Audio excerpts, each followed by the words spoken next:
Oh my God, let's fucking get it. Siege. Okay, sorry. Anyway, today's video is going to be an absolute banger. I don't know when it started in there, but we got to get that. You're going to start the video with me yelling? Why wouldn't we? I think people already think I'm super loud. Next to Voxy, you're a sweet. Okay. Is that the bar? Level. Just don't be louder than Voxy. All right, I can manage that. There's Rarin, and then Voxy's like way up here. Voxy's off screen completely. Anyway, I've got a fun video for you today. Okay. It's called "Could Rarin Be the Magic the Gathering World Champion in 1999?" Can I say something? I was 3 years old. When that well, hey, we're not talking about 3-year-old Rarin. I'm sure that kid had many important things that was on his mind and his planner. I'm talking about today. If we transported you back in time, would you be able to find the deck list that won the 1999 World Championship? I am going to be showing you cards from 4 different decks, and you're going to try to figure out which deck won the tournament. Okay. So we're going to, and 2, this will be fun. You're going to try to guess, as I show you cards, how many copies were in these deck lists. And in Magic, that can be 1, 2, 3, and 4. There are no zeros. I thought about it, but there are no zeros.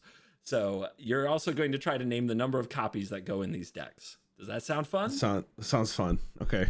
Okay. This is now number 1. We have to set the table. Okay. This is 1999. Okay. Magic has been hit with a level of power creep the world had never previously before seen in the Tempest block. And dozens of cards have been banned, from Memory Jar to Tolarian Academy. You don't have to remember what all these do. This was the, quote, cool down period with what's left after a huge wave of bans. So, yeah, let's get right into it. Some of these cards you've seen before, and I'm going to introduce up front. Here is a card that is in, I've got 2 cards that were in most of the decks. Here's one of them. So it's important to understand the context of the format at this point. Okay. Cursed Scroll. Have you shown me this before?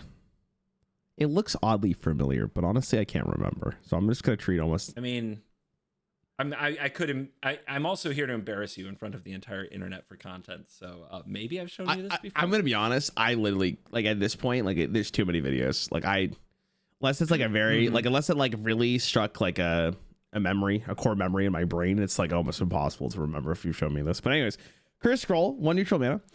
3 neutral mana and tap to name a card. Target opponent chooses a card at random from your hand. If he or she chooses the named card, Cursed Scroll deals 2 damage to target creature or player. What the fuck? What do you think of this card? That card was played? I know. Isn't that crazy? Okay, hold on. I gotta remember, this is old as hell. Hold on. Because I was thinking, like, in current Magic the Gathering, would this see play? Probably not. Considering that Bolt does 3, I think, for 2, 3 or 3 for 2, or is it 2 or 3 for 3? I can't remember actually. So the iconic Lightning Bolt is 1 mana for 3. 1 for 3. And the common reprinted version of that nowadays, like Lightning Strike, is 2 mana for 3. Okay, 2 for 3. Okay, so 4 mana in total just to deal 2 damage, but you also have to name a card. Now, what if your opponent doesn't have any cards in their hand? Your opponent? Yeah. Don't you mean you? Oh, sorry, you. Yeah. Sorry, I'm so sorry. Yeah, you're right. Dude, what happens? Like, because they would just name a card that's not in your hand, I guess, and like therefore it just doesn't resolve. Then, yeah, you spent 3 mana and dealt no damage. That is so funny. That is so funny. But you do have a lot of agency over having a card in your hand. Typically, you draw your card for turn. That's an incredible. You know what? Now that I think about it, like depending on how long the game's going and you really need the burn damage, I guess having this ping like every turn isn't horrible. In Hearthstone, there was a card called, God, what is that card called? Oh my God, I can't believe I don't remember the name of it. It's a rogue card. It does 3 mana. It's 3 mana and it does 2 damage. If the card was comboed, then it returns to your hand at the end of turn. And that card was used just for like additional damage throughout the game if you really need the multiple procs of 2. Why can't I remember the name? I don't know why. But this is kind of like the same concept here. Because I guess it's like returning value. You're right. Every turn you draw a card. So I can see why this card would be played. Also, it's kind of cool that the problem with the rogue card is that it always one face. The fact that you can kind of decide where you need to put the damage is maybe relevant. I could see this guy. You know what? I kind of take it back. I understand why this is played, unless you were lying to me. But you did say this card was played. So no. This is a. I'm giving you 2 gimmies at the front. These are in every deck. This is 4 copies. Of the format. 4 copies. 4 copies of Curse Scroll.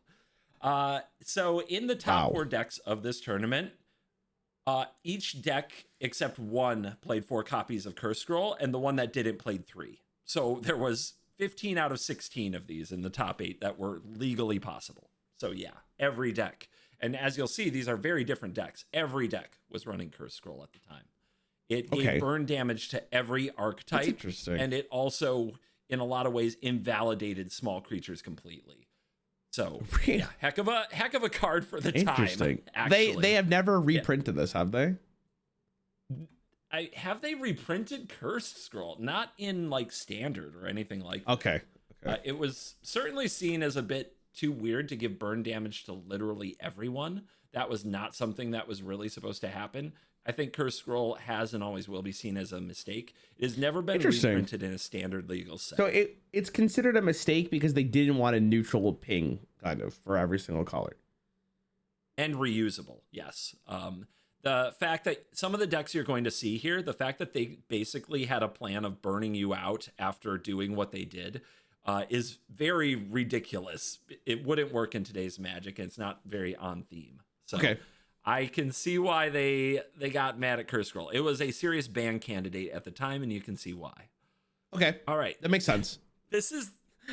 I can't wait. This is the other card that 3 out of the 4 decks played and had a serious impact in the format. That one is crazy. Sorry, I'm fascinated by this Curse Scroll card. Masticore what the fuck is this art? Hold on a second. Holy man, he's got like 3 mouths and whatever the hell is in his mouth. Oh my god. Okay, sorry. 4 neutral artifact creature. Don't overthink it. At the beginning of your upkeep, you may choose and discard a card from your hand. If you don't, sacrifice Masticore. For 2, Masticore deals 1 damage to a target creature. For 2, regenerate Masticore. What does regenerate mean? So regenerate replaces a dies effect, and instead of dying, the creature becomes tapped. So if the opponent casts destroy target artifact or destroy target creature on Masticore, you pay 2 mana. Masticore does not get destroyed, but becomes tapped instead. Oh, that's kind of cool.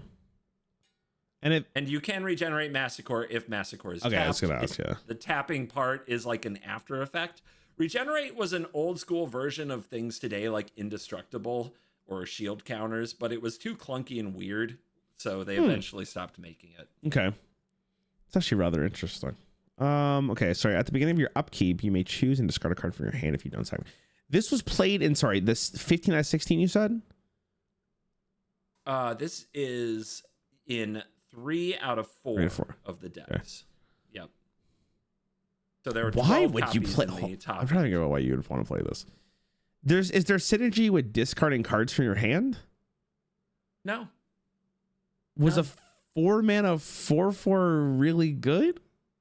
I mean, maybe there's synergy with discarding so your Curse Scroll can be used more often. Maybe. That's the best I can do. Is a 4 for 4/4 good? Not particularly. I guess it's not a once per turn thing, so I guess you could do a bunch of damage to a creature with like the 2. And I guess it's like kind of annoying to deal with because they just keep regenerating it. So as long as you have a card in your hand, this is like it's actually a pretty overloaded card in a slower format. So here's a good question, because I don't know if you said it. When they banned these cards, how long after was this tournament? Like, did the people have enough time to test a lot of the stuff? Because I feel like that might dictate a lot of this. That would require me to look. That's fine. If you don't have the info, you're fine. I'll pretend it wasn't relevant. Libby, cut it from the video. I never asked that question. Chop it, Libby, chop it. So yeah, but I mean, back then they had testing teams. I don't feel like the tournament was unprepared for this card. Believe it or not, Massacre saw play before the bans. What? Okay, why though? Like, was I right that it's just like a constant 1 damage that you can do multiple times a turn? Was it just super annoying? Every deck had a creature that was hard to remove that could invalidate multiple creatures on the board. Card advantage was a pretty different thing back then. The rates on it were very strange. And as you'll probably see from a bunch of the cards I'm going to show you, a lot of what was card advantage was the ability to kill multiple of the opponent's creatures with one thing. The creatures of the time just didn't have great stats. I think you'll understand a lot more as we go through the top 8 and I show you more of the creatures that got played. Okay. Because it's actually really funny. Okay. It's really funny. All right. That card. So. Okay. Mind blown. I'm just shocked that was played so much, but. Massacre or Chillwind Yeti? Pick one. Massacre or Chillwind Yeti? God, Yeti was a menace. See, that's an interesting question because in Magic, like, you can decide to block and it regenerates. I feel like Yeti's even better in older Magic than it would be in classic Hearthstone because of the fact that you get the health back. So I don't know. I think the Yeti. The Yeti's the GOAT.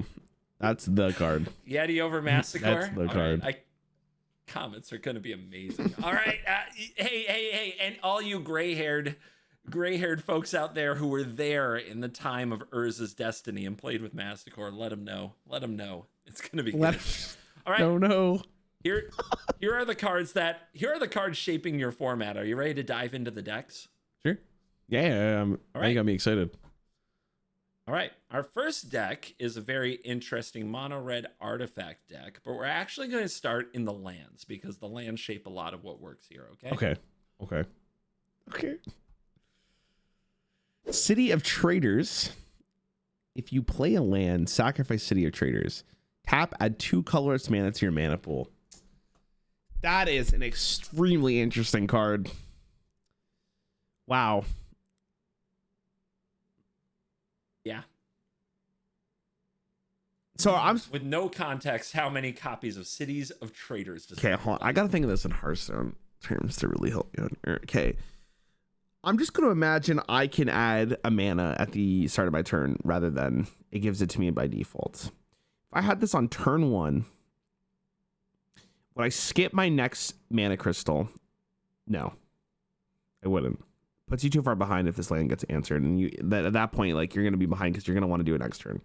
So you want to play City of Traders when you already have a decent mana base. And this is it's like your innovate in a sense. Because all this card needs to do is just bridge the gap for 1 turn, and it's already done what it needs to do. So if I think of it like that, it's a very good card. It's colorless mana, which might be relevant, but colorless mana does not mean that it's useless. It's actually still pretty great. So I think this card's insane. I'm trying to think about what I want to run 4, though. 4 is maybe like, okay, if I'm comparing this card to Innervate, which I think is a really good example of it, a really good comparison.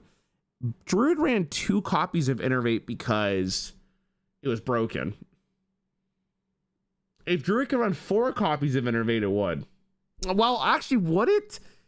4 copies, you need to... The reason Innervate's so good is because it allowed you to ramp up mana sheet or ramp out more expensive spells and or minions earlier. But if you have too many copies of Innervate, there becomes a circumstance where you might have too many Innervates where you can't ramp to anything. Like, you just have a hand that does nothing. You just have like additional mana. So I don't think you want to run 4, but I could see at least 2. So 3 is probably the safe bet here because, wait, I have to remember though, Magic is 60 cards. So 4 makes more sense. If I was doing a 60 card deck in Hearthstone, I would still want to have the ability to draw this if I can. Now, yeah, I don't care if I lose the land, but it's already achieved what I needed to do. It's actually a pretty decent card. I think 3 is safe. I don't think you need 4, but 3 sounds safe. This card seems good. You're going with... Okay, so your guess is I'm gonna 3. go 3. City of Traders is insane. Something that is even better in Magic is that you can tap it for 2 mana, float the mana, play the other land, sack the City of Traders, tap the next land for mana. So I it did does not give know you that. an extra boost. Okay. Yep. You can float mana in Magic the Gathering, which is really cool. City of Traders, 4 copies in the deck that we are looking at. And for those on the internet trying to keep careful score, we're going with the top version of each deck I'm covering. So this is the Kai Buddha deck, mono red, that we're covering. All right. So close. You were on it. Let's see what you say about this card. That's a time, man. I think one of the harder parts here is like 60 cards versus 30 is such an interesting conversation. And then on top of that, Hearthstone doesn't use like a mana base, right? Because you get your mana base. So it's interesting to think how many copies you'd want to have in your deck for lands. Ancient Tomb. Add 2 colorless mana. Sorry, tap. Add 2 colorless mana to your mana pool. Each two deals 2 damage to you. Okay, that is probably a broken card. That is maybe better than the last one. Your health. You don't have to sacrifice. Your health is 2. You might want to sacrifice. Your health is 20, right? Your health is 20. Yeah. Yep. 20 health. I mean, God,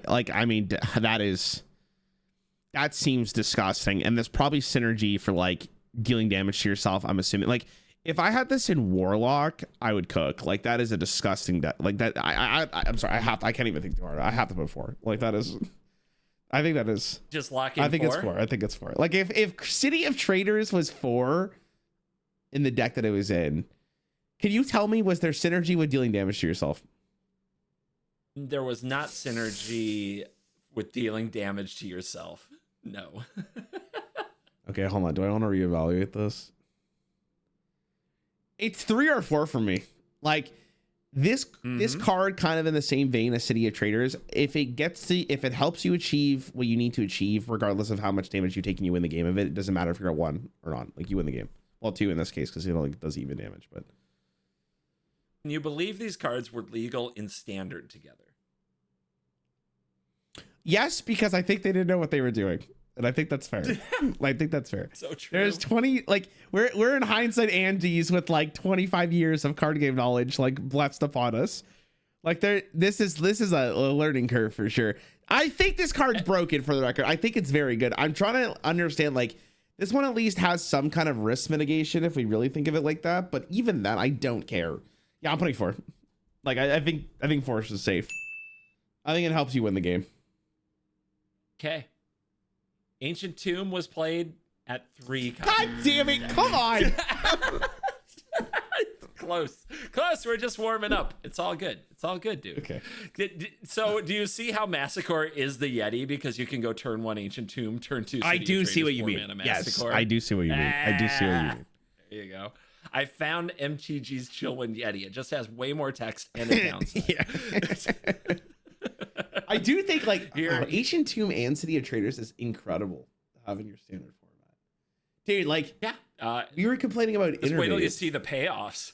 Just wait till you see the payoffs for these. Oh, yeah. So every class could be Druid if they wanted to. Okay. Every class could be Druid in Magic in this era, because, like, that's just that's so much mana ramp. That's insane. Okay, Grim Monolith, 2 neutral. Grim Monolith does not untap during your untap phase. Tap, add 3 colorless mana to your mana pool. Play this ability as a mana source. 4 to untap this. Okay, what do you mean by play this ability as a mana source? Just so I understand. It's just old text. Okay, so it's just old text. It means they can't counter it. So if you tap this for 3, they can't respond by doing something that keeps you from getting the 3. Okay, so this means, okay, this artifact is interesting because okay, I'm gonna compare this to maybe, what's the best example of this? I'm trying to think if Hearthstone has something like this, because it's not just it's like you're investing in yourself for future turns. You pay 2 now, so the next turn you could play a better card. That's fucking gross. You don't need to untap this. You need this to block once. Was this entire format just who got the better, like, mana at the start, and that was it? Like, that's for you to analyze after we show you some more decks. God, it seems like that's the case. It's just one deck. Grim Monolith is so interesting too, man. Oh my God. Because if I'm paying like lands to play this out, also you get to play this earlier with Ancient Tomb and City of Traders, because you could tap into it and then play this, and then you untap and your next turn's just disgusting. Yeah, just with the 3 cards I've shown you, that's 7 mana on turn 2. If it's colorless. I'm trying to think if this is the nuts or not. Can I ask a question about the payoff? Is there like a good colorless payoff that you wanted other than the Yeti? Is there a good colorless payoff? There's not like the Ugin from Tarkir. Like, these cards didn't exist back then. There were no planeswalkers at the time.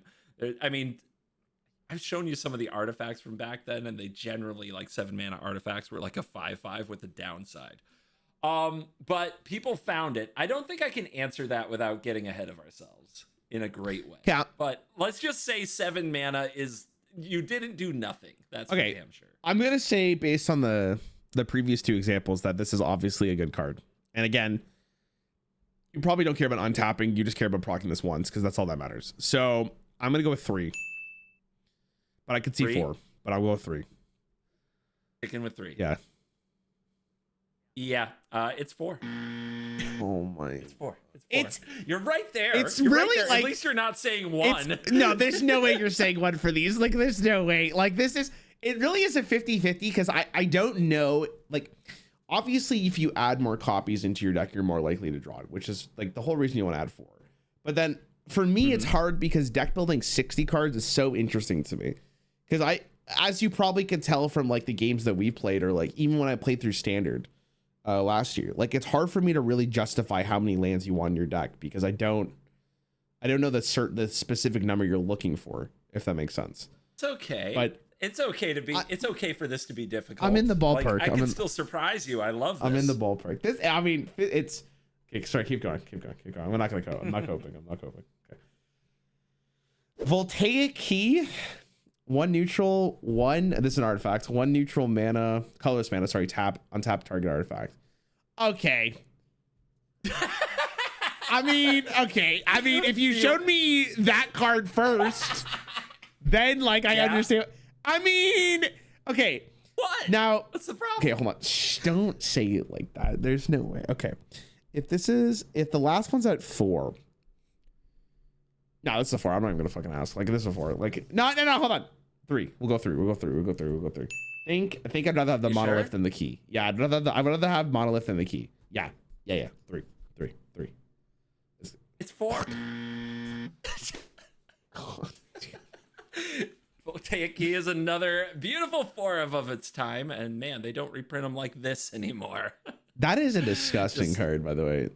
What the hell? Keep in mind, a foundation of this deck is Curse Scroll. So not only do you have the Grim Monolith with the Voltaic Key to just have this huge mana spike, untapping your Curse Scroll to just shoot 4 damage at things instead of 2, and to close the game. Yeah, woo. I was gonna say, if you really think about it, depending on what your opening hand was, like, Curse Scroll just wins you the game. Because anything your opponent develops, you have all the mana in the world to deal with it. And then probably at this point, you only have like 2 cards in your hand. So it really comes down to a 50-50. Let's get into a few more payoffs, shall we? What the hell? What is this? How did this game survive? What? Oh, you ain't seen none yet. Temporal Aperture. 2 neutral mana. 2 colorless mana. God. Artifact. 5 colorless mana and you tap it. Shuffle your library and reveal the top card. Until end of turn, as long as that card remains on the top of your library, you may play the card as though it were in your hand without paying its casting cost. Okay. 5 to randomly shuffle your deck and hope the top card of your deck is good. And you're paying. This is a Rarin card right here. Just always Gamba every turn. I'm trying to think in Hearthstone if this would be played. 2 mana to play it, and then you have to pay 5. Well, we know that mana is not the problem with this. It comes out of consistency. In a format with fair mana, this is trash, right? But yeah, I guess the good thing about this though is you're technically like drawing an extra card every single turn for 5. And like there might be an upside to the fact like you have to pay 5, which I guess is steep. But if you do get like something that's at least 4, like you're probably pretty happy with it. That seems super good, to be honest. Actually, the more I think about it, you're drawing an additional card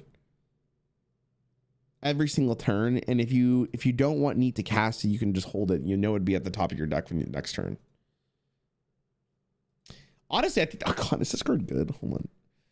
In the context of what you're showing me, this card has sauce because you have the mana. So like that means if you have the mana base for this and it's turn 3, because you can get to 8 mana at some point. I'm assuming that means you're playing this and you're drawing an additional card every turn, which not only gives you the artifact earlier, but you also have the potential to draw more mana, which means you could do it again because it's not once per turn.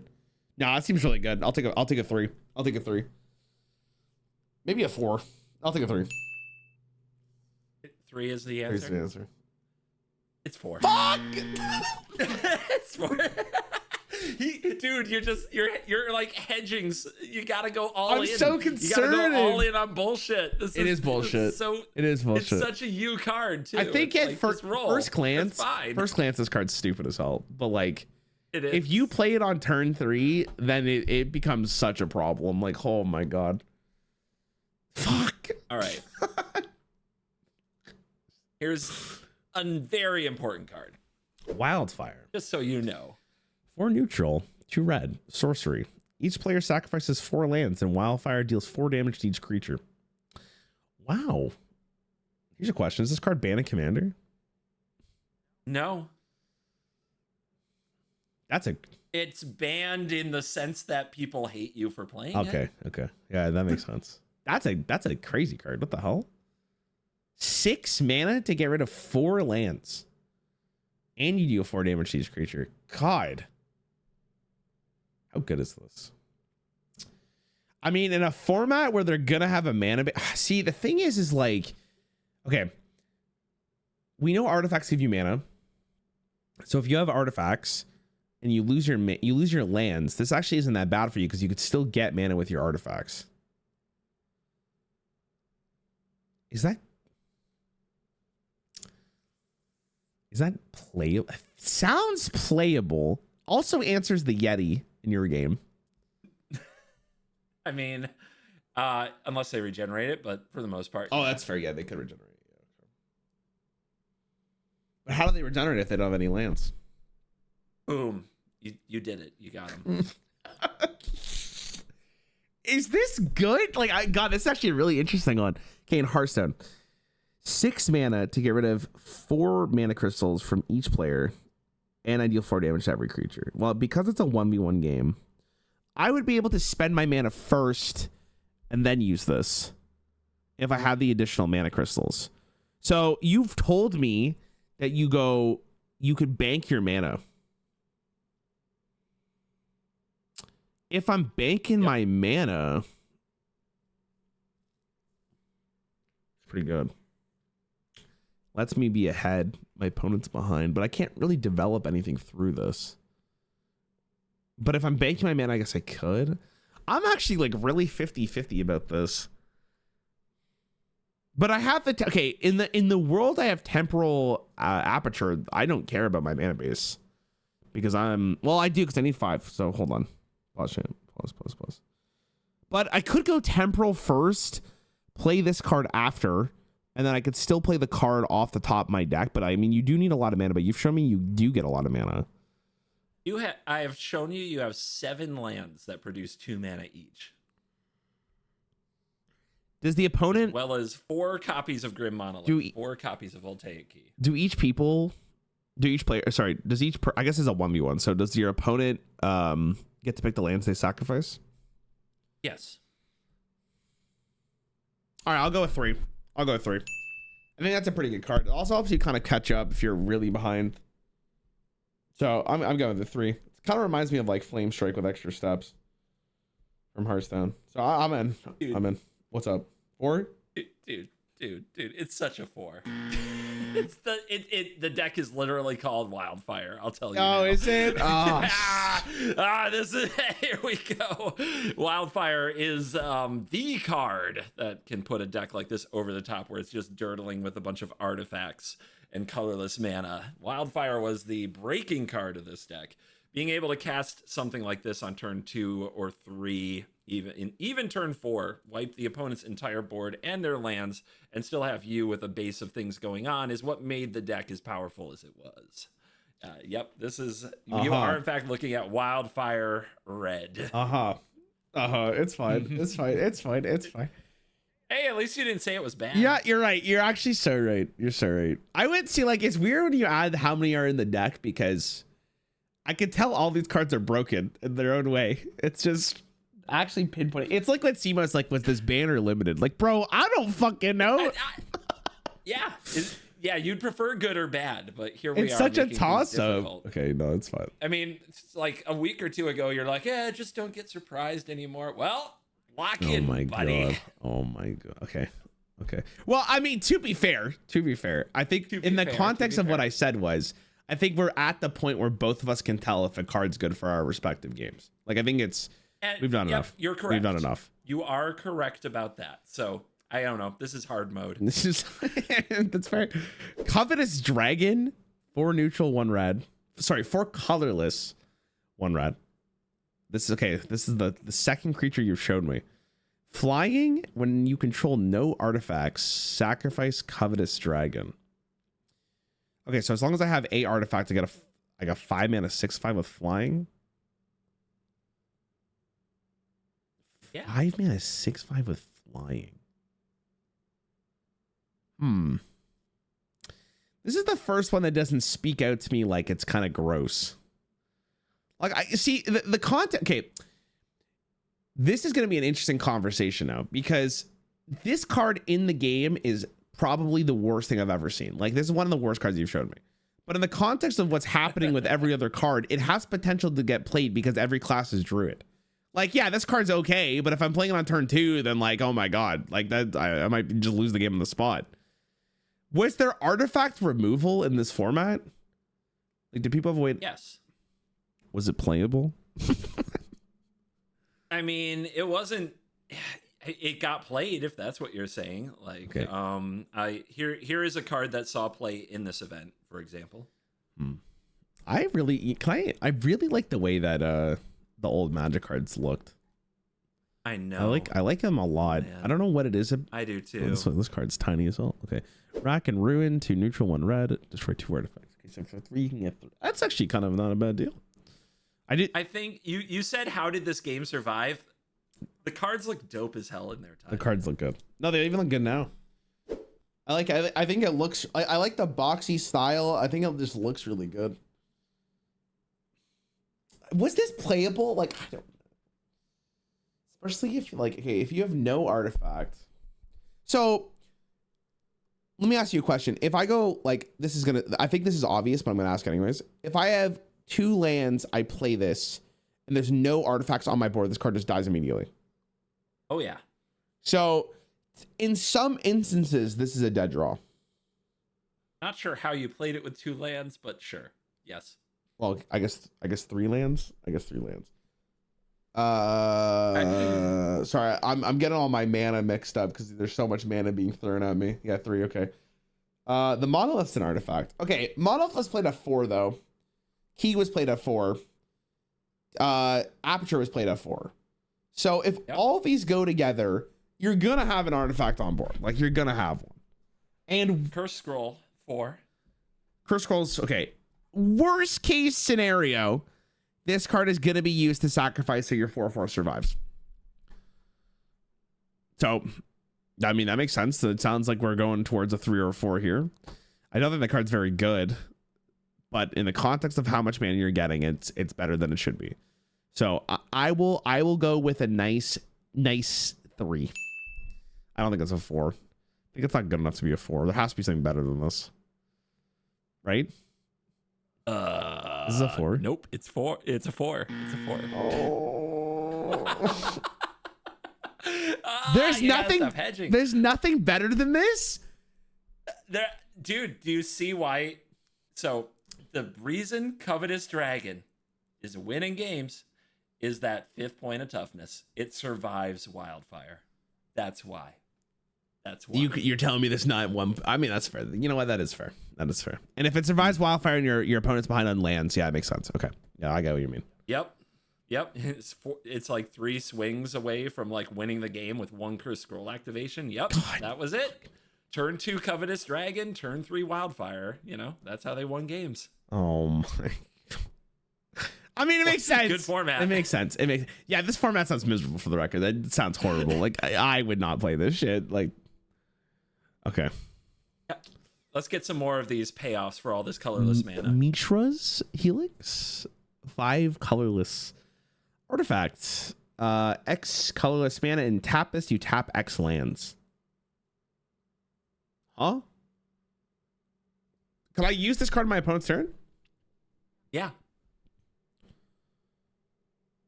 So, and the ideal usage would be in a phase before their main phase. Okay, so they do their upkeep, they untap all their lands. And then right there you're like, psych bitch, you're not using any of these lands. Correct. Oh, that sounds so fun. Wow, I love Magic the Gathering. I could see a world where you get to play your lands and you went first and your opponent just is sitting there like, haha, I guess I'm never playing the game. Is that good? Yes, it is. Any remaining mana you haven't shown me a counter spell yet, but any remaining mana you have without the thought of a counter spell, you just stop them from playing the game. But in a world where you have so many lands or so many mana regen or mana gain, sorry, why do I care about this? I only care about this if I'm ahead. Dude, is this Yu-Gi-Oh? What the hell? Hold on a second. Going first is ridiculous. You're at such an unfair advantage going first in this. Yeah. Welcome to 99, baby. Wait. It was Street Fight rules in Magic. That is... God, I think this card is stupid, but... Is it play? I mean, again, if you're going first and you have the mana base for this, you stop your opponent from doing anything. So you're telling me there is a part on my opponent's turn where I get to play this first and they can't stop it.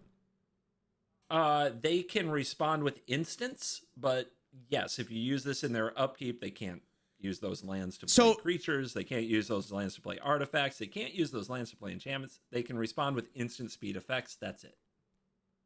So if they have no instant speed effects, there's nothing they can do to stop me from tapping their lands. They can't. Correct. That is so fucking stupid. That is so stupid. What? God, is this a 4? Like, I legitimately think if you go first and you have the mana to play this, the game's over. Like, your opponent's not playing the game.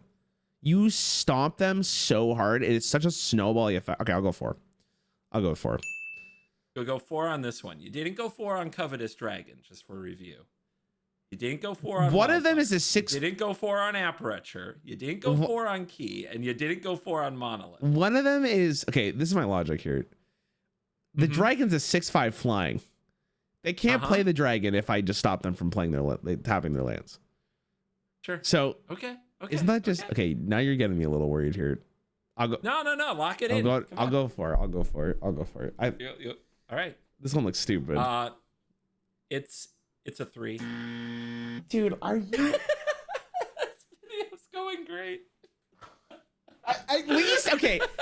At least I'm in the ballpark, like you said earlier. Like, at least I can identify these cards are fucking stupid. That card, by the way, is maybe the least fun I think I've ever seen in this game. Why? Yeah, it's really bad. Why did they make that? Jesus. Okay. So that's deck number 1. It's Wildfire Red. Remember, at the end of these, hopefully I will show you a number of cards from 4 different decks, and you'll figure out which one won the world championship. Okay. So that's first deck in the book, and we're already having a great time. Let's do deck number 2. Okay. I'm locked in. Okay, I've seen this card before. I've seen this one for sure. I'm having a flashback here. Gaia's Cradle, tap, add green to your mana pool for each creature you control. absolutely nutty effect.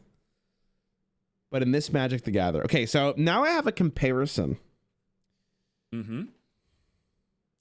Okay, can I ask you a question? Are the cards you showed me before mutually exclusive to that deck? Are they mutually exclusive to that deck? So, in the purpose of this video today, we'll say yes for the video, but obviously multiple decks in the format can play these cards. Okay, so I don't have the deck list beyond the top 8, so I don't know how many were registered in the tournament. Okay, but so you're saying that like the deck you're showing me right now with Gaia's Cradle did not run cards like Ancient Tomb or City of Traders, or it has the option to, but I'm trying to show you cards that are individual to this deck. Okay, it has the option. And I will say again, Curse Scroll and Massacre are in all these decks, except Massacre is not in one of them, and I'll tell you which one when we get to it. It's not this one. Okay, sorry, I'm trying to think of like how good this will be. So. No lands, you get nothing. Your opponent's playing no creatures. No creatures, you get nothing. Your opponent plays Wildfire, which means even if you do get to the point where this is playable, it's gone. But if you're showing me a deck in the top 8 that plays this, that means there has to be synergies with this. Has to be at least a decent card. This card is really late. It's not even like all or nothing, but like you really need some creature to play with this. Remember you telling me early in Magic too that most creatures were pretty bad. Are we past that phase? That'll be for you to judge for the rest of the reveals of this deck. Oh no. Could we have a different card first before I say no? What? No.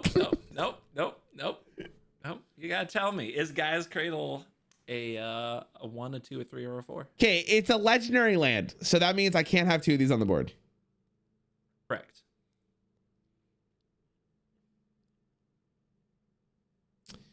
God, if this deck wants this card though, you're playing 4.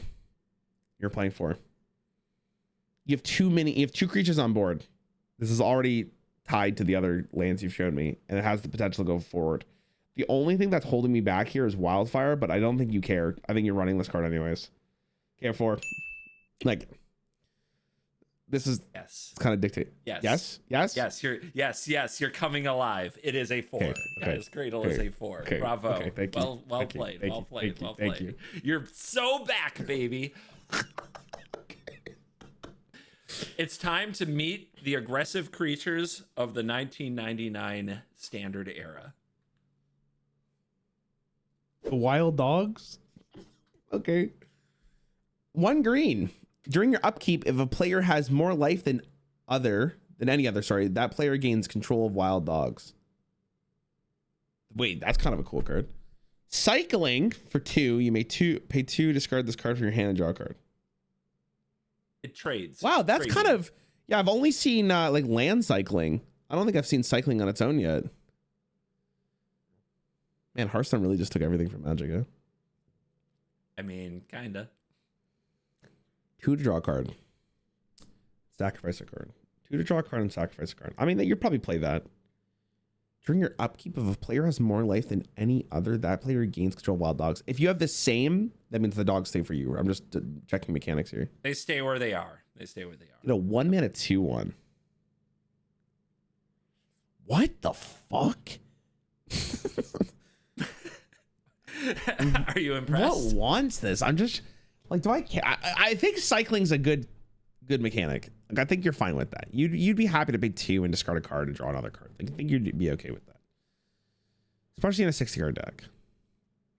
Remember, every deck has Curse Scroll in this format. Every deck can go face. Let me remind myself what Curse Scroll does. It's been a bit here. Okay, yeah, right. You're right. So, what are you telling me that for, though? You're telling me for so I can draw a card and then get a better card? Can you imagine if you played this in today's, if you just logged onto Arena right now and turn 1 Wild Dog and the opponent goes, I lightning bolt you? Or, turn it's 1 just, shock you? I'm really trying to understand why I'm playing this. like even in this format, because it doesn't necessarily interact positively with Gaia's Cradle. Because like, yeah, I guess you get the mana, but like if your opponent steals it, you're kind of sad. So like, do you just want to cycle this card and be happy with it? Like, is that the line? It also doesn't have like haste, so you can't even like guarantee the stays on your side of the board. If you're going second, it feels worse. So you're either picking this to discard or you're picking this to draw a card and discard it. And I'm saying discard for your 4/4 Yeti. That's not exactly synergy, unfortunately. But hey, any card can be discarded to your Yeti, as you put it, the Master. Okay, I'm gonna say that this was played for 4 because I think cycling's that good. I literally don't think I don't think you care about the actual dogs. I think you're here to draw cards, and you haven't shown me a lot of cards that draw cards. Drawing cards is good. So that's so funny. Oh my god. What? So you're going with 4? I'll go for it. For cycling. Yeah. I mean, you're right, but God, nobody cycled this. Are you kidding? 2 mana to draw a card? I mean, what are you playing this card for, dude? Nobody's got time for that. People are playing Grim Monolith. No, this was your 1 mana 2/1 of its time. That they came with drawbacks. That was just the way it was. This is like as good as it got. You're supposed to be like, this is trash. Nobody would ever play this. He's like cycling. Bam. Amazing. I mean, you have so much mana that like it's like, okay, like I don't care about 2 mana draw a card. I want to get more mana. Like, who cares? Yeah, Wild Dogs is a 4 of. You are amazing at evaluating creatures. Evaluate this one. Pouncing Jaguar. Okay, we can cook here. Hold on. 1 green. Echo. During your next upkeep after this permanent comes under your control, paying its cost. Wait. During your next upkeep after this permanent comes under your control, pay its casting cost or sacrifice it. Okay, so every single turn this is on board, you have to pay 1 green or you kill it. Not exactly. It's only during the next upkeep. So you have to pay a green the following turn or kill it. So or it's like after that you don't pay. Okay, wait. I actually have a comparison to this. This is like Overload and Shaman, where you get a better creature, but you have to pay the mana later on. That is okay in classic. Okay, let me think of classic Hearthstone here for a quick second. What were really good cards that were overloaded that were cheap? The weapon that was really good. Overload didn't really get good until there was like synergy with it. So like we're thinking like Tunnel Trog here, but after Tunnel Drog was around, that was good. Lightning Storm was played. But Shaman was kind of a whatever class in classic. Wasn't the greatest. Did we have a 1 man? Give me a quick second here. I need a quick refresher in classic Hearthstone. Oh my gosh. Pulling out the classic Hearthstone to evaluate Pouncing Jaguar in 1999. Well, it's relevant. It's relevant. Yeah. Do what you gotta do. I'm getting flamed here, but hold on. It's fine. This is fine. Card type minion. Okay, hold on. What was played? I just gotta double check here if there's anything insane. Okay, we played a 1 mana 2/1, add a Lackey to your hand for Overload 1. It was a Murloc, but that was 2019. That was a good card. But the Lackey was the bigger deal because it also came with the center. It allowed you to like play your turn 2 and be happy with it. This is all the cards we have for 1 mana for minions for Shaman. We're building Shaman live on this video. Okay, now. I mean, now I'm very discouraged on this card. But you have so much mana, who gives a shit? Shaman didn't have ramp. It didn't have Innervate, not for later. Not until later, I should say, sorry. So this card actually has potential. A 1 mana 2/2, and you're played 4 Wild Dogs. Yeah. Surely Pouncing Jaguar is better than that card. Actually, is it? No, it is, because Good question. you can go Pouncing Jaguar turn 1, turn 2 you play the second Pouncing Jaguar, as long as you have another land, and then that's your turn. Like you just pay the land cost, and that's fine. And then you just win the game. You just kill them. They're dead. Yeah. Turn 3. Yeah, obviously you're gonna like attack for 4 at any moment. If I'm not attacking, then why am I playing this? Like at least the dogs have cycling. It's not called Skulking Jaguar. It's a Pouncing Jaguar. You pounce. I get it. I'm gonna go with 3. Okay. I think the dogs are better. I think you're wrong with the Wow. cycling. I think the cycling matters so much in this. I don't know why. Wow. Yeah. Okay. Yeah. This is a 3. This is a 3. It's a 4. But you get a chance to redeem yourself. Albino troll? Ooh, that guy's raped. Is that like a future of rare and avatar? No, but that guy is fucking Jesus. Albino troll, 1 neutral, 1 green. Echo. Okay, so echo again. For 1 colorless and 1 green, you can regenerate this. 2 mana, 3/3, and with regenerate. Oh man. All right, this guy cooks. No, this guy cooks. So wait, I mean, it kind of, your curve is so random here though.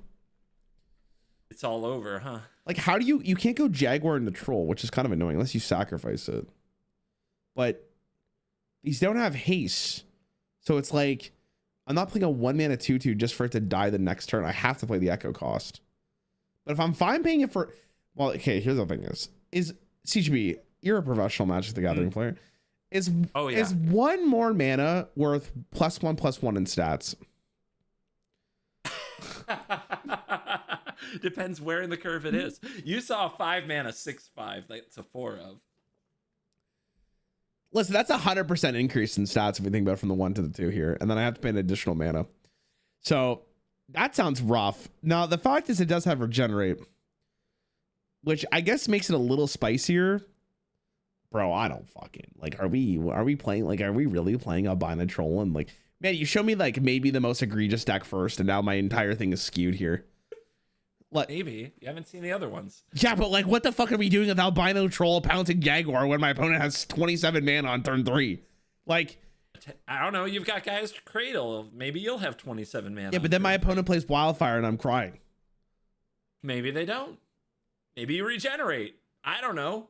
It's really funny how you could regenerate this and then not pay the Echo cost because your lands died. That would be funny. Ain't no way. Ain't no way. That's how that works. Is that how that works? That's crazy.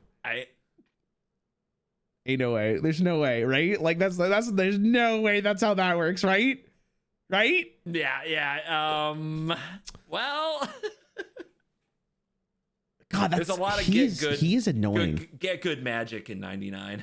It's a lot of Okay, I think he's better than the Jaguar then, if we're really talking about regenerate here. Regenerate seems like a pretty good mechanic right now, so I guess I'll go 4 for the Albino Troll. That sounds correct. You don't want to, do you? You don't want to? You don't do what? I can tell. You don't want to. I don't want to do I it. can tell. It's in your voice. I'm reluctant here, but I mean, what can I do? I mean, you're right. Okay. You figured it out. Okay. You cracked the format, dude. You've got just run all the super statted minions in the early game and hope you kill them before it's too late. Is that what we're doing here? River Boa? Yeah. 1 colorless, 1 green. Island Walk. If defending player controls an island, this creature is unblockable. Okay. For 1 green, you have regenerate. That's a 2/1. Okay, hold on. Yeah. 2 mana. Okay. So you just show me Albino Troll, which is +1/+2 stats.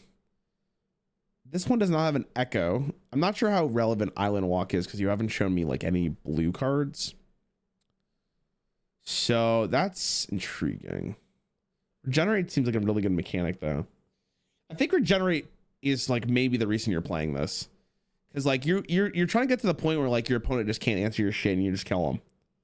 You just keep on regenerating and you have the mana. Like that's why Gaia's Cradle seems like it's so good. Because if Gaia's Cradle's on board and you have all these regenerate minions, like they just keep coming back and your opponent just crying. So that makes me think this is 4 as well. It is a 4. Okay. Good job. Yep. See, give you some minions and you're just locked in. It's amazing. It's amazing. Okay. Bravo. See, you've got this. Okay. Rancor sounds more sense. Okay, what makes more sense? 1 green. Enchanted creature gains +2/+0 and trample. Rancor is put into the graveyard from play. Return Rancor to owner's hand. Yo, what the fuck? Wait, is that not like the most broken card of all time that you showed me with this Minotaur thing? Or sorry, the Masticore? Is that it? Of all time is a really strong thing, but hey, That synergy is wait, this card is disgusting. No, it's a what the fuck? Broken 6 copies minimum. Like, this card is insane. No, it's 4. I'm going 4. That card's disgusting. That card is so gross.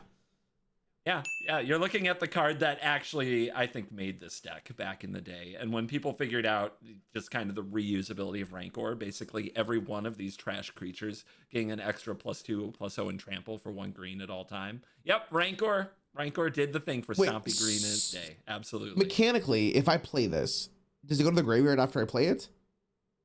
It goes...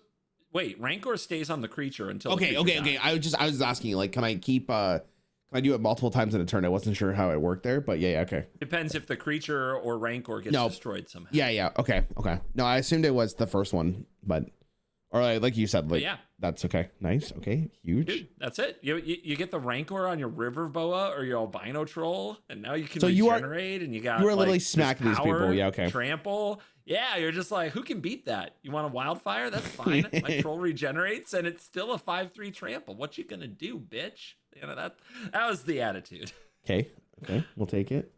And because of Gaia's Cradle, you just always had the mana to do all the things. One more card from this deck. Uktabi, Orangutan. 2 neutral, 1 green. Yeah. When this comes into play, destroy target artifact. Okay. Now we're cooking. This is the final nail in the coffin. Wait, hold on. Is this deck actually better than the first one? Who needs mana when you just kill them? I mean, this one doesn't have regenerate, but destroying an artifact is kind of nuts. And you put power in play. I mean, this has to be 4. If you know this other deck exists in the format, you're playing this because like that deck runs like infinite artifacts, so you're happy with playing 4. Yeah. Okay. 2 in the main deck, 2 in the sideboard, 4 total copies in the deck. Do you have what do you think of the art? Of Orangutan? Yeah. It's nice. I love it. I don't know what he's looking. I don't know what he's looking at. Nothing weird going on. Wait, are they having sex in the back with the monkeys? Is that what you're referring to? Sorry, it's what a lot of people remember this card for. Yes. I was too busy looking at the orangutan to focus on the monkeys. They basically snuck it in. The artist snuck it in there. That's actually incredible. Oh my god. Yeah. Hold on, give me 1 second. That's what people remember this for. Yeah. Tabby Orangutan. Hold on. How much does a card like this go for? Not much. You can get a nice copy for $1. I think you could. Yeah, 49 cents maybe, something like that. You would think with this prestige art, would drive up the price. Yeah, not so much. All right, so that's mono green Stompy. Stompy. So, yep, mono green Stompy as it was known. Okay. So that now you've seen 2 decks. Okay. Now you've seen 2 decks, but we'll save the grand evaluation for later. Let's go into deck number 3. Okay. Okay. Here comes card number 1. Avalanche Riders. 3 neutral, 1, 3 colorless, 1 red. Okay, that's Echo. Avalanche Riders is unaffected by summoning sickness. Does that mean it has haste? Is that what that means? Yes. This was before haste was templated, so yes. When Avalanche Riders comes into play, destroy target land. As a 2/2. 4 mana for a 2/2 with haste, and it destroys a land. That sounds pretty good. Even if it dies, I think just destroying a land's really strong. Huh. But how strong? How many copies? I'm trying to think of like, hold on. I was going back through the lands that we've seen so far. No, you're running far. I think anytime you play this, you're happy. Like you're so stoked. It's a nutty. Yeah. It's a nutty card. Nailed it. We're running 4, baby. Okay. We're running 4. Okay. Yep. Welcome to this deck. Let me show you the next card. Okay. I feel good about this going forward. Pillage. 1 colorless, 2 red. Bury target artifact in land. What does that mean? Bury is an old templated word that means destroy it, but it can't be regenerated. Okay. Since regenerating was on so many things back in the day. 3 to do that? Okay, you just show me 4 to destroy a land, and I got a 2/2 with haste. But again, if I'm trying to stop my opponent from playing the game, that's as good. It's an interesting one, to be honest with you. I don't know how good that is. Have you shown me any lands and or artifacts that can regenerate yet? I would not focus on the berry very much. So we're focusing on like 3 mana. Oh wait, Masticore. Masticore regenerates. Oh, it's an artifact. Oh, 4. No, 4. Absolutely. Lock it in. Yeah. Yeah. Okay. 4. Okay. Bingo. Okay. Okay. Yeah, 4. 4 pillage, bitches. Megan. Yeah. All right. You sensing a theme of the deck yet? Mm-hmm. Just fuck your opponent. Stone Rain, 2 neutral, 1 red, destroy target land. Really? Have we ever? Is there too much redundancy in this? How do we kill my opponent? I guess if they have no lands and I do, they're just sad. Every deck has 4 curse scrolls and Masticore that you've seen so far. 4. I guess, right? Like if you need redundancy to destroy your opponent's win conditions. So 4. Yeah, if they're gonna run like 20 plus lands, we need 20 plus land destruction True. spells. Yep. Rare end. Yep. So yep. Stone Rain's a 4. Okay. Bazinga, you're doing it. Okay. Here's the next one. What's interesting though is this card it's kind of rock paper scissors here because I think the green deck destroys this red deck, but maybe I'm wrong here. Wasteland, tap, add 1 colorless mana to your mana pool. Tap, sacrifice, destroy target non-basic land. Okay, 4. What? That's good. In your mana base? Yeah, that's good. Yeah. You're saying that's good? Yeah. That's insane. Nice ancient tomb, nice Gaia's Cradle. Just gone for nothing. Yeah. Yep. 4. That's pretty good. Yep, 4 copies. You're right. Okay, Absolutely. wonderful. Ding, ding, ding. Wonderful. He wins again. Dude, you're doing Thank it. You're you. solving the format before our very eyes. All right. Okay. I don't know about that. Flowstone Flood. 3 colorless, 1 red. Buyback. Pay 3 life, discard a card at random. You may pay 3 life and discard a card at random in addition to any other costs when you play the spell. If you do, put Flowstone Flood in your hand instead of your graveyard as part of the spell's effect, and you're destroying a target land. Okay, hold on. Oh, you're pausing this time. Are you not so sure now?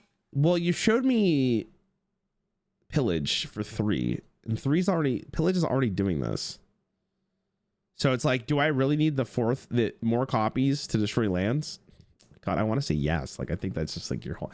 How does this deck win? Like, I'm killing my opponent's lands, but like, is it really coming down? You have Curse Scroll and Masticore. Why do you need to ask this question? You just play out your hand and dome them for 2 until they die, or attack This is with the a 4/4 worst. that's regenerating. I say this about Yu-Gi-Oh all the time, but this might be worse. What is this game? Like, this is horrible. This is 4, I guess. Dude, it's always the Hearthstone players that come into my chat and are like, "What's the win con?" I'm like, "What do you mean? What's the win con? I have something that makes a 1/1. It doesn't matter what the win con is. You are right. When you have control, it doesn't matter." That's fair. That is fair. Okay, so I guess it's 4 then, based on what you're saying.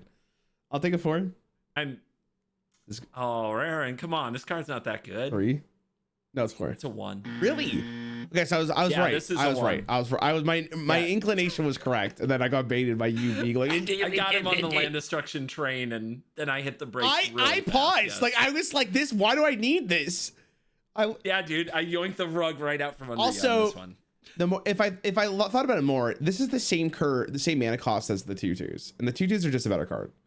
So it's like you don't really care for this, and it does the same thing, but you also get the 2/2 on board. So it's like not only is it just a 1, it's a 1 in the sideboard. It wasn't even. That in makes game sense. 1. That makes sense. Yep. That makes sense. Okay. I'm contacting my lawyers for that one. Baited by CGB. This is ridiculous. How about this card right here? How many of this beauty would you run? Arc Lightning. How many of this beauty? 3. Okay. 2 colors, 1 red. Sorcery. Arc Lightning deals 3 damage divided as you choose among any number of target creatures or players.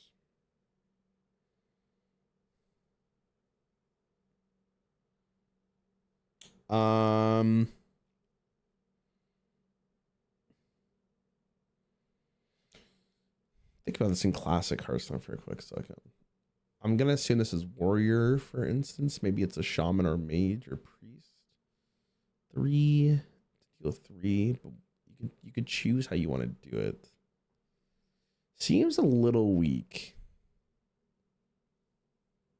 but it's removal. I'm thinking you use this against the green deck,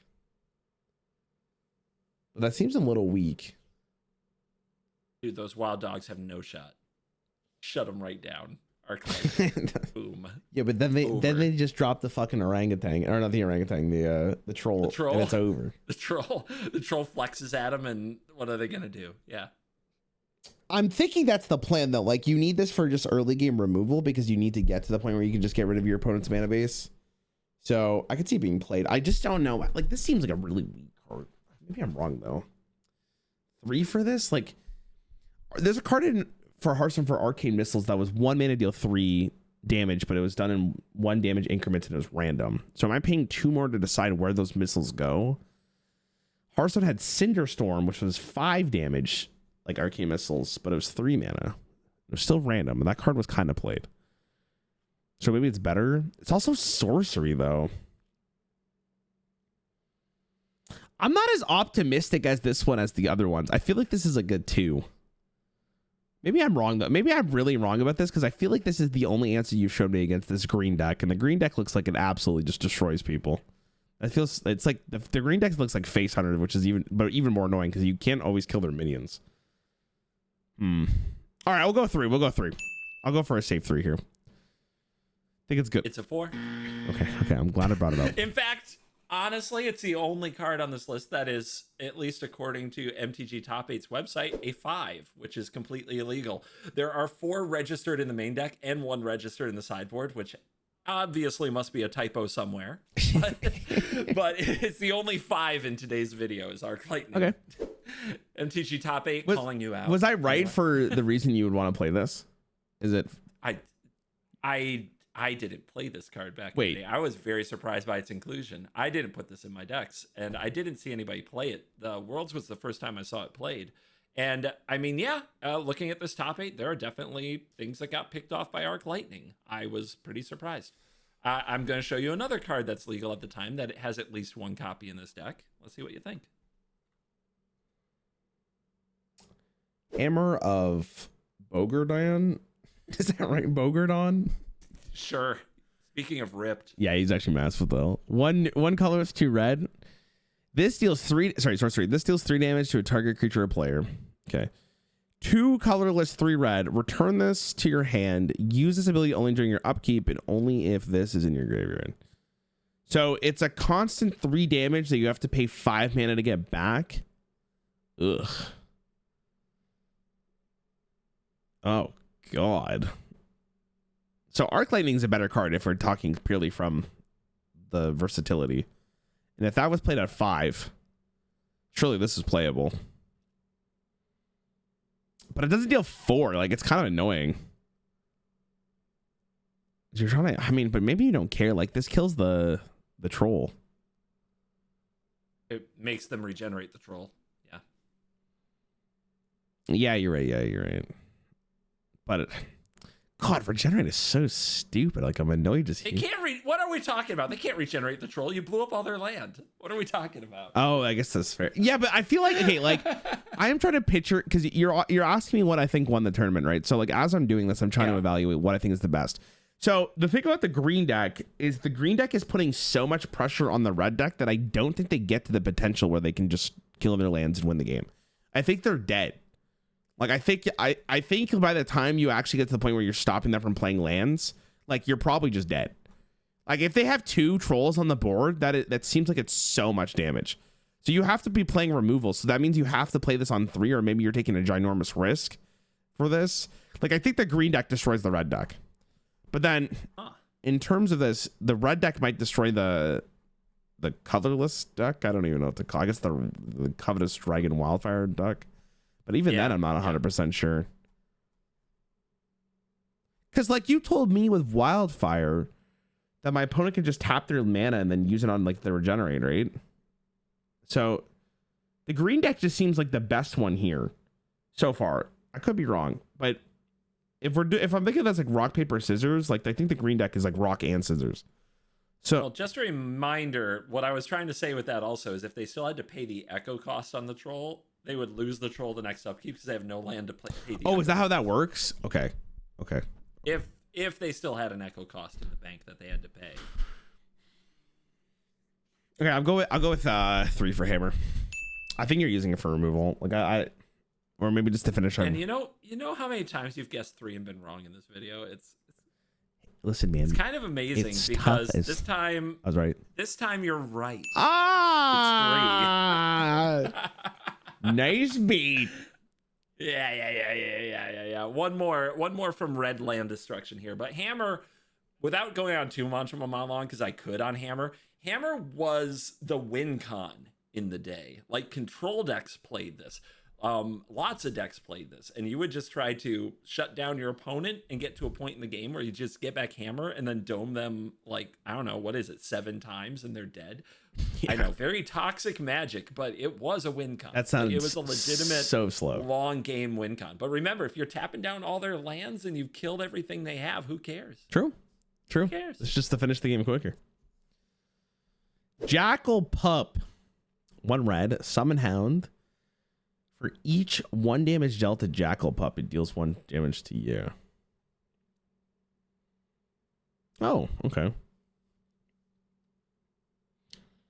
So this is the premium statted 2/1 for a 1-drop, but it has the drawback of hurting yourself. Okay, in Hearthstone, Flame Imp was a 1-mana 3/2 and it dealt 3 damage to you. That card was the nuts in the early days of Hearthstone. That sounds insane. It was the best 1-drop in the game for a very long time. How much do I care about this?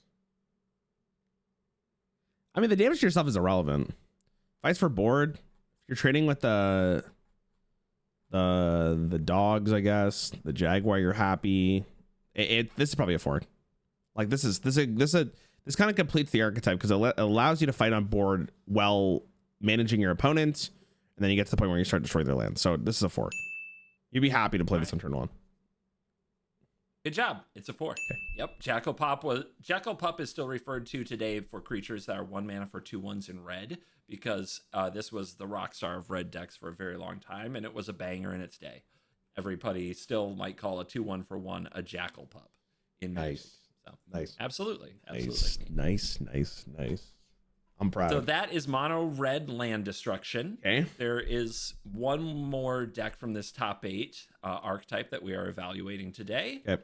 So we're going to shift it over to the color black. Okay, so blue wasn't even here, or I guess in the top 8. There are no blue decks in the top 8. It's kind of insane. Okay. Dark Ritual. Yes, the classic pay 1 to get 3, 4. Next card. Yeah, I figured you should know about the existence of this card before we go any further. But yeah, wow, good job. You got it. You do run 4 Dark Rituals in your black deck. You are a winner. Thank you. All right. Thank you. Why the hell is that card even made? That's crazy. Phyrexian Negator. 2 colorless, 1 black. Trample. Whenever this is dealt damage, sacrifice a permanent for each 1 damage dealt to it. It's a 5/5.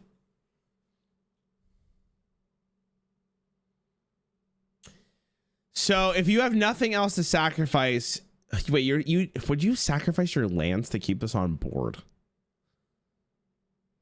What a card. God. What a card. In classic Hearthstone, I'm playing this.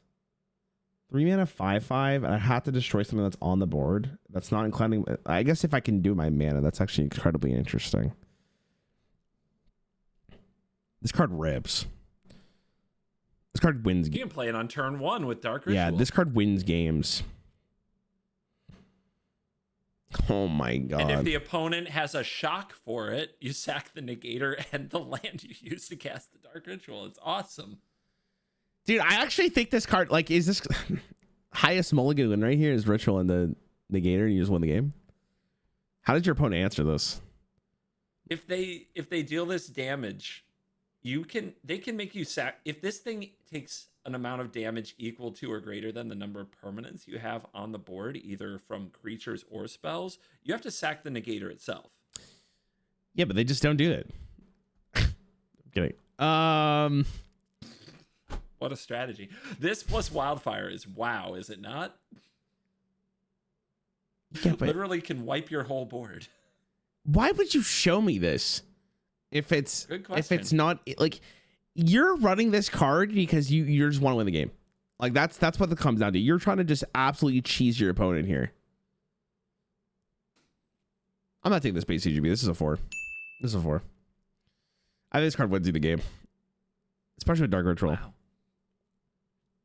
There's one copy of Phyrexian Negator in the main deck. Yeah. And you're bailed out by the sideboard. There are 2 in the sideboard. So it's a 3. Okay. It's not as bad as it's not as bad as it looked for a second there. But dude, with all the red decks just point anything at this and you get wrecked. It's kind of a wild card, isn't it? Yeah, but you're putting this in the sideboard because against certain decks, you just hope they don't have you're predicting the fact that they don't have a way to damage this thing. You're just killing them as fast as possible if you open with it. Right? That's the plan? Yeah. That's the plan. That's the plan. You're going for it. What an interesting card. Oh, yeah. What a banger. All right. So now we know about Dark Ritual. We know about Phyrexian Negator. I'll show you this card. Black is so cool. Powder Keg. 2 colorless. At the beginning of this is an artifact. At the beginning of your upkeep, you may put a fuse counter on Powder Keg. Tap and sacrifice this. Destroy each artifact and creature with converted mana cost equal to the number of fuse counters on Powder Keg. Wait, that is crazy. Why would I want this in my black deck? Sacrifice Powder Keg, destroy each artifact and creature with converted mana cost equal to the number of fuse counters on Powder Keg. So just so I'm clear, if I have 4 counters, this doesn't wipe everything that's 4 or less. It's like the cumulative total of what I'm destroying, or is it? It's the number. Yeah. So if this has 1 counter, it blows up the things that cost 1. If it has 2 mana, it only blows up the things that cost 2, etc. Oh. Or 2 mana, 2 fuse counters, rather. That's a cute card.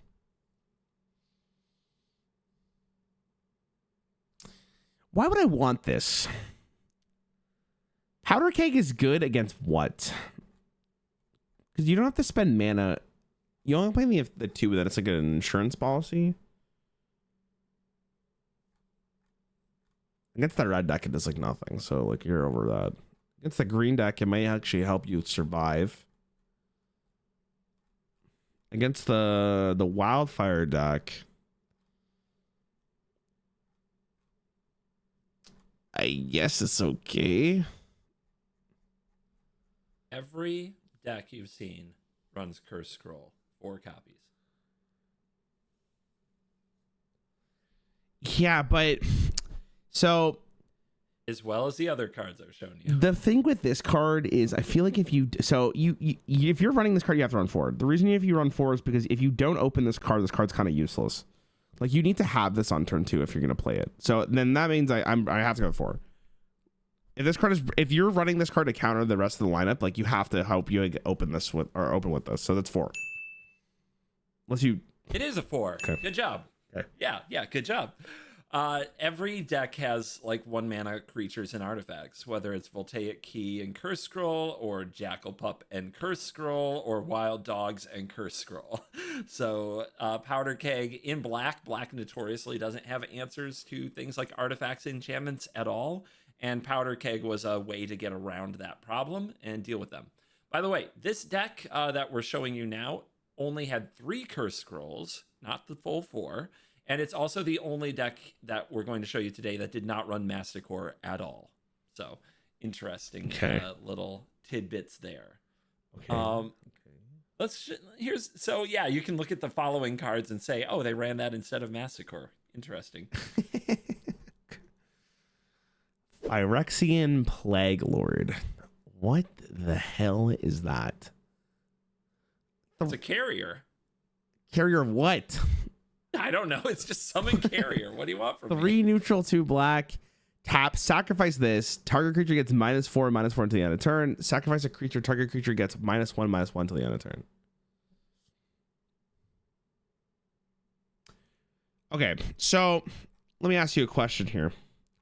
Yep. If I sacrifice this and I target the Metacore, that means its stats are 0/0. If they regenerate it, does it still die? Because, yes, it does. Good catch. okay, then 4. 4 of a 5-mana 4/4. If you're telling me every deck runs Metacore, this is needed for the same reason you just said about Powder Keg. I love that we got you on the 4 train, but it's a 3. Okay, whatever, dude. I'm gonna say 1. You make my logic is sound. No. My logic is sound there. Your logic, yep, your logic is sound. It is. I really, I think the bouncing between 3 and 4 is what's killing me in this video. I'm enjoying it. I'm having a great time. I'm having a great time. All right, let's look at some other all-stars here, some top 8 quality cards. Bottle Gnomes. Okay. 3 neutral artifact creatures. Sacrifice Bottle Gnomes, gain 3 life. And it's a 1/3. What? What do you mean, what?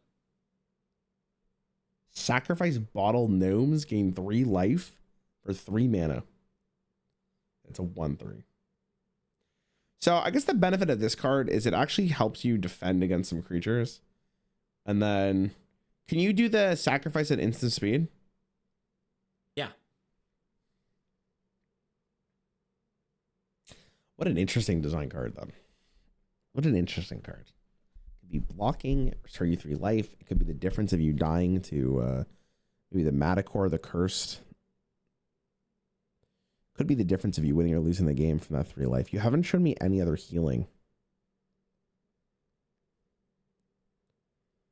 Healing in Hearthstone, in Classic especially, was so important.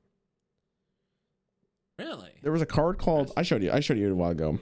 But there's a card called Earthen Ring Farseer, which is a 3-mana 3/3 that Battlecry restore 3 life. And that was very important in Handlock. That was important. You said it was a 3-mana 3/3 though, right? Yeah, but in Magic, the difference in Hearthstone compared to Magic is that the player gets to decide where the attack goes, not the defender. The attacker gets to decide. So you need, in order for that card to be playable, I think they have to put it into a 3/3. But in Magic, because you could decide to block with a creature, you're not only taking the damage, but then you can also sacrifice it with no mana cost, which is incredibly interesting. There's a weird dynamic there. And that delays the game a lot. What a weird card. What are these? Bottle Gnomes? Like, what the fuck? They're gnomes. We're really all over the place. Bottle. It's interesting. Some healing stuff inside them. They just follow you around and they crack themselves open when you need a little boost. I'm also going to ask a question here, but I think I already know the answer. I'm just going to ask. If I have 2 Bottle Gnomes, if I sacrifice Bottle Gnomes, it refers to the card, not both of them together. Yes. Okay. You would only gain 3 life, not 6. Yes. Man, I want to say 4 because I think the healing is so important here. Fuck, I'm locking in. We'll go 4. We'll go 4. You're locking in 4 Bottle Gnomes. I think the healing is important here. You think this is a great card? No, but I think the healing is important. Bottle Gnomes is a 2. Oh. There is 1 in the sideboard and there is 1 in the main deck. It's not. Now, I thought you'd just say it was terrible. I thought I'd have a different type of content here. Bottle Gnomes had an important role in early Magic. It was the healing against the burn decks when the burn decks started to become very popular thanks to some printings that haven't happened yet. So Bottle Gnomes hasn't had its heyday yet, but Bottle Gnomes was really popular early because it blocked a bunch of 2/1 creatures. If you go up the list and look at all the creatures that have been in this video, you're gonna see so many creatures that Bottle Gnomes can just sit on the field and block. Like it was weird how a colorless 1/3 actually didn't suck at the time. Just weird stat lineup, and you couldn't kill it with just a curse scroll either. No. It was kind of ridiculous. That makes sense though. Yeah, and just somehow the 1/3 stats lined right up. Delaying the game by 1 turn basically is important. So that makes sense why it'd be good. I get it. Weird card though. Ticking Gnomes. What the fuck? 3 colorless mana. This is Echo. Paying its cost. So you have to spend an additional 3 neutral or 3 colorless mana on this. Okay. Sacrifice Ticking Gnomes. So, okay. Hold on. The sacrificing is actually kind of interesting here now. Sacrificing Ticking Gnomes. Ticking Gnomes deal 1 damage to target creature or player. What a weird card, too. I'm not paying 6 mana for a 3/3, dude. So I'm playing this for the same reason as the Gnomes. The same reason as the Gnomes I'm playing this was because of the fact that it delays the board from attacking me directly. It also has a ping afterwards. So I'm stopping my opponent from basically not going through this minion. I'm saving myself 3 or more damage. Or whatever damage is going to happen to me. Actually, ignore that sentence. And I get to do 1 damage to something.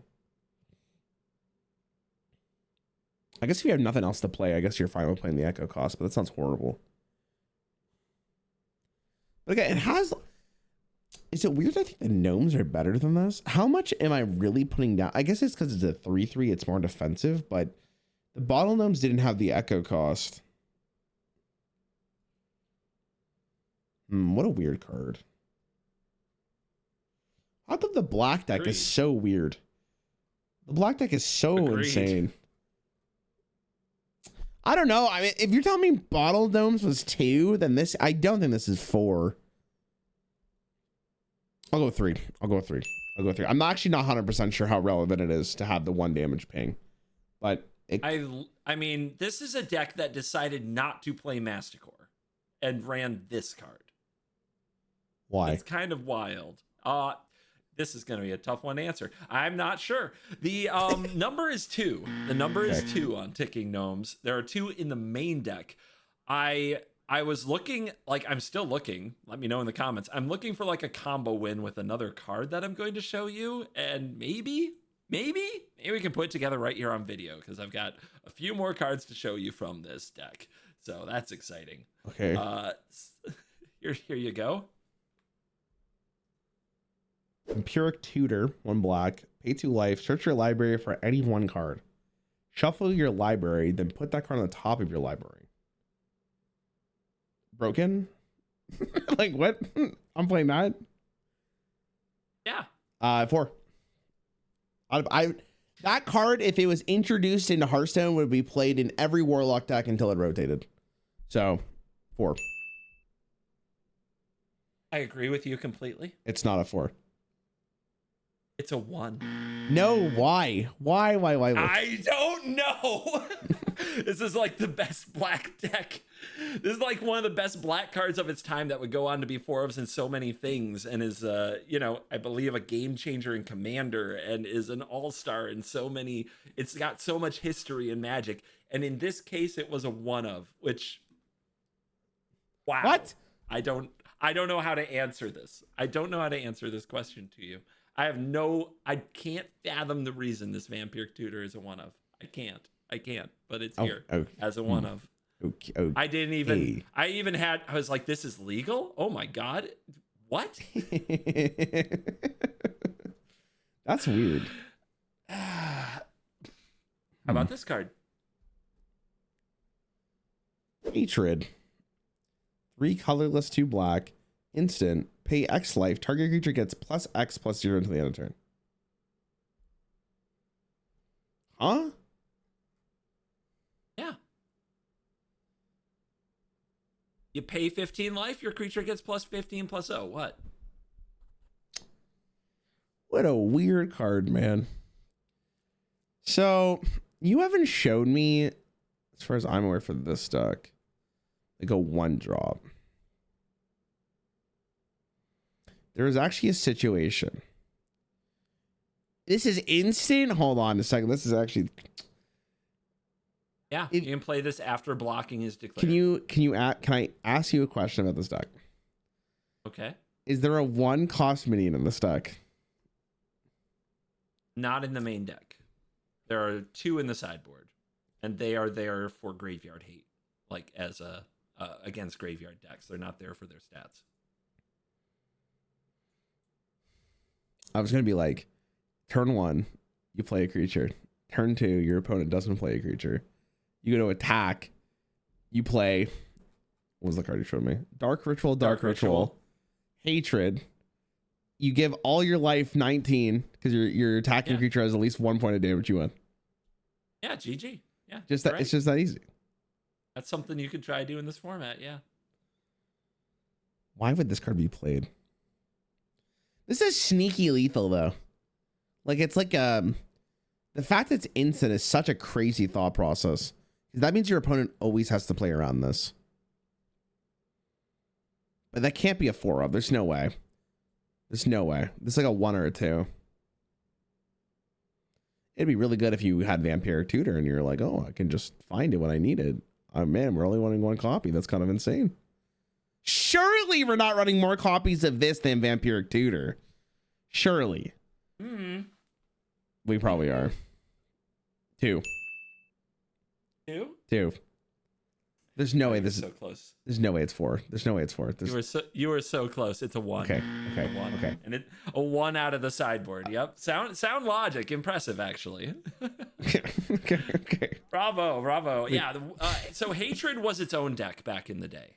There was a deck that ran 4 Hatred, 4 Dark Ritual, and a bunch of 1-mana creatures, right? And tried to win that way.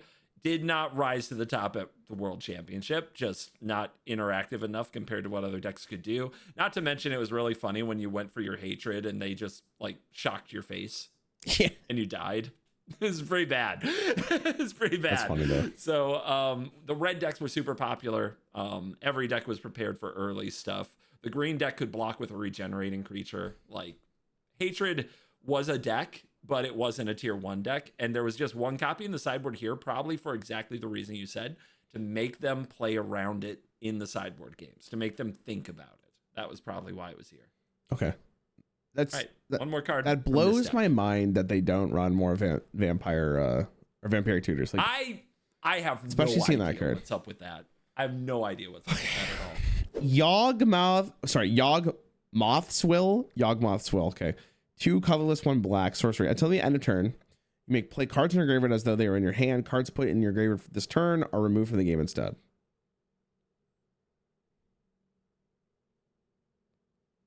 Whoa, what occurred? Wait. This card on its own means you're paying back the mana immediately with Dark Ritual. So as long as you played 1. That sounds good. If I've learned anything from Yu-Gi-Oh, the graveyard as an additional hand is pretty broken. Is it the same in Magic? Especially if you get the mana for it. I showed Simo this card and his reaction, his eyes got pretty big. I kind of agree with I mean, I'm assuming he meant that, or he thought this card was good. I think this card's good. This card has to be good. Why wouldn't it be good? You especially just getting 3 mana, then it's like you pay. I guess you're kinda. I guess it's the cost of a card in your. No. I'll go with like 3. I think that's actually a pretty good card. It's a scary good card, especially if you have multiple. I can't forget the name. Dark Rituals in your graveyard. That's insane. It pays for itself. 3 lock it in. 3 lock it in. Actually correct. Nice. Actually correct. Nice. You got a good 3 there on the Ogmoswill. Yep. Not really good to have the 4th copy because it's only good once the graveyard's developed. But when the graveyard is developed, immediately you can cast those Dark Rituals in the graveyard, cast whatever other creatures ended up in the graveyard. I was looking for a combo with bringing Ticking Gnomes back over and over, but it would get exiled. Like that's where I was trying to find, like, is there a mana win con with the Ticking Gnomes? There isn't, but I mean, hey, value is value. And this deck tries to play to the point where the opponent goes down cards, and then you get this huge splurge of value that puts you ahead. And Yawgmoth's Will is that splurge of value. some cards that I just were running out of time, so I didn't want to show you all these cards. There's a lot of discard cards in this deck. There's like a Ravenous Rats, 2 mana, 1/1. When it enters, target opponent discards a card, right? So you play those over and over. The opponent gets low on resources, and then this just explodes all these resources out of your deck. And I have no idea why it's still 1 Vampiric Tutor. Yeah, I was gonna say it even works. It works better with this if you have more tutors. It doesn't, because you could use the tutors to get your. Okay, yeah, it's fucking. Yeah, you could play 3. You could play 3 Vampiric Tutors, 1 Yawgmoth Will. Yep. And go get it when the time is right. But yeah, Yawgmoth Will would go on to be a staple in huge formats and a win con all on its own. It has an amazing pedigree in vintage Magic. It's a rock star. All right. You have been introduced to the mono black midrange deck, the mono red land destruction deck, the mono green beat your face deck, and the mono red artifact deck. Who won the 1999 World Championship? Looking at all of these, probably the green deck. I still think the green deck's the best one. The red one, okay, hold on. I gotta do the rock paper scissors format here for a quick second. The red counters the black because the land destruction is actually really relevant here. The black can't do anything if it doesn't have lands. So the red, I think, beats black. The red also may beat the colorless deck, but I think that one's a toss-up. It depends on what the opening for the colorless deck is. Or the wildfire deck, I should say. I think the green one's just good. Like, the green one is just like... There's just... It seems like it just develops a board and it constantly just keeps on coming back. And you didn't even probably show me, like, the entire deck. I'm sure there's other ways to, like, buff your creatures or, like, make your board even more annoying. I just think the green one's the best one. I'm going green. I'm going green. Green is the champion. Green is the champion. Okay. In the 1999 World Championship in Yokohama, the 5th place deck that I showed you is the black deck. Okay. The black deck took 5th place and also 6th place. Jakob Slemmer and Gary Wise taking those spots, respectively. In the same event, the mono red land destruction deck, within a few cards, a few cards off, but very close to the same list, took home 2 spots in the top 8. It took home 7th in the hands of Jamie Park, and it took home 2nd in the hands of Mark Lepine. Okay. That's the red deck with Pillage and Avalanche Riders, etc. With 3 copies in the top 8, mono green took home 8th place in the hands of Nikolai Herzog, 4th place in the hands of Matt Lindy, and 3rd place in the hands of Rafael Lomoro. And it was an amazing deck of its time and one of the first green decks to be popular. General consensus in the pro scene was that green was bad, and this was one of the first green decks to put people who were naysayers in their place, despite the really weird creatures of its time. Gaia's Cradle is that good. And you were right. It also ran 4 copies of Giant Growth, which is a pump spell, 1 green for +3/+3. That card is legal in Standard today. So that card was in the format. And Curse Scroll was a particularly huge addition to this deck because when it ran out of gas, it had a permanent that could finish the job. And that's why it was very good. But the winner of the World Championship was the first deck I showed you, Wildfire, in the hands of arguably the greatest Magic player of all time. The nickname is the German juggernaut, Kai Buda. Kai Buda's Wildfire deck took it down. And honestly, Wildfire itself as a discovery in this format was the thing that put it over the top. Of course, it was using a lot of lands that made 2 mana, Grim Monolith that made 3, but the fact that you could Wildfire and completely clear the boards of these decks and leave them with nothing and give time to just beat them down with even a crappy 6/5 like Covetous Dragon or drown them in value with Temporal Aperture is what allowed Kai Buda to become world champion. I guess that's fair. Yeah, I thought you did a pretty good job. The green creatures in particular stand out in a very funny way, and I know why you picked them. I know why you picked them. Why? You can admit it. What? It's the orangutan, isn't it?